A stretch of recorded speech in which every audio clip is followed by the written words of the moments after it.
and welcome to Geno's Picks. I know, my huge face, because there's no pictures this week, is all smiles because we had another 3-win week, okay?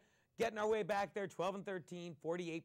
Let's get right to it. But first, you know what really grinds my gears? Yeah, it only took till week 6. Norv Turner, are you out of your fucking mind, San Diego? How does a team have the #1 offense and #1 defense in football, yet you're still 2-3, with 3 losses to terrible teams all on the road? Come on. Fire somebody on special teams after that debacle, because they've lost every game the same way. Terrible special teams play, putting them in the hole, and then they still had a chance to win it at the end of the game every week with your great offensive coordinator, and they didn't, because they run terribly. Being a San Diego Charger fan is like being a miner in Chile. You're kept in the dark and fucked for a long time, okay? And by the way, the only miners that were fucked for a longer time than the ones in Chile were the ones at the Neverland Ranch. Enjoy yourself, Michael Jackson, in hell. All right, let's get to the picks. My first pick, the Ravens are getting 3 against the Patriots in New England. Really? Didn't the Patriots just lose Randy Moss? Didn't the Patriots get killed by the Ravens less than like 8 or 9 months ago in a playoff game? Look, you can beat some teams like maybe Miami without Randy Moss, but you are not going to beat the Ravens and their defense. And when Bill Belichick sits there and tells you, well, we're not trying to replace Randy Moss with Deion Branch or Brandon Tate, really? That's like when your mother and father got divorced and your mom came home with a guy and said, hey, I'm not trying to replace your father with him. Right. How did that work out? Same way it will for the Patriots. They spent all weekend awkwardly hanging out and not scoring with each other. And at the end of the night, since you were such a big fan of them, you spent the night crying for trusting them. And you felt really dirty. People, the Patriots don't have a chance. Take the Ravens and the 3 points. My next pick. The Cowboys are getting 1.5 from the Vikings in Minnesota. I could see why this line's a little smaller, because the Vikings killed the Cowboys last year in a playoff game. But the Cowboys in the playoffs are like the Chargers in the playoffs. Ton of talent with no coach, and they'll always fail. But in this regular season game, I love the Cowboys. I know they just came off a loss to Tennessee. But look at the Vikings. They have nothing. Sure, they got Randy Moss, but they have no quarterback to throw it to him. Brett Favre has no heart left, and now he spent the entire week dodging allegations about pictures of his junk.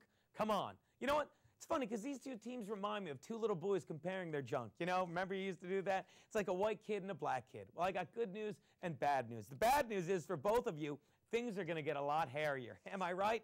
But the good news is, at least for one of you, you're going to see a huge spurt in the next few weeks.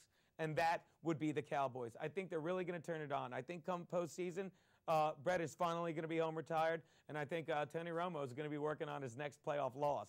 But in the meantime, deal with this week. Take the Cowboys and the 1.5 points. Which brings me to my lock of the week. Love those pictures. All right, the Colts are laying 3 to the Redskins in Washington. Yes, I went against Washington last week with my lock of the week, but I'm sick of it. I'm tired of the Redskins. Who have they beaten? They didn't beat the Packers. The Packers fell apart at the end. They didn't beat the Eagles. The Eagles couldn't, cope with the injury to Vic, and now they would have been ready to beat them. I can't take these Redskins. Watching the Redskins and McNabb the past few weeks is like going to a strip club and watching one of those drag queens. Am I right? You spend the first 50 minutes staring at them, confused and unimpressed, but you spend the last 10 minutes screaming, how much more shit can they pull out of their ass? That is what the Redskins have been doing. And maybe I'm not a believer, and maybe I'm setting myself up for a fall, but the Colts are coming off a very tough game against the Chiefs, where they were tested, and they knew how to close it. And I don't care who's starting at running back, whether it's Adai or Brown or Hart, who's very capable. They're going to pound the ball down the Redskins' throat. And unlike the other 3 times, in the last 10 minutes, they will keep pounding it. Take the Colts and lay the 3. Which brings me to my Double Your Money Monday Night Bet, or as I like to call it, what can I possibly waste money on now? The Titans are laying 3 to the Jaguars in Jacksonville.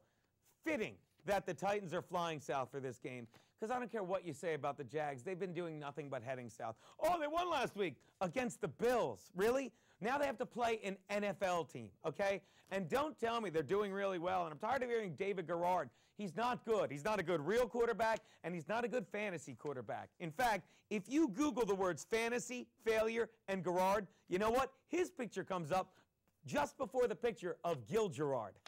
Remember Buck Rogers? I love that show. People, you can't put enough money on the Titans laying 3. Those are Geno's picks.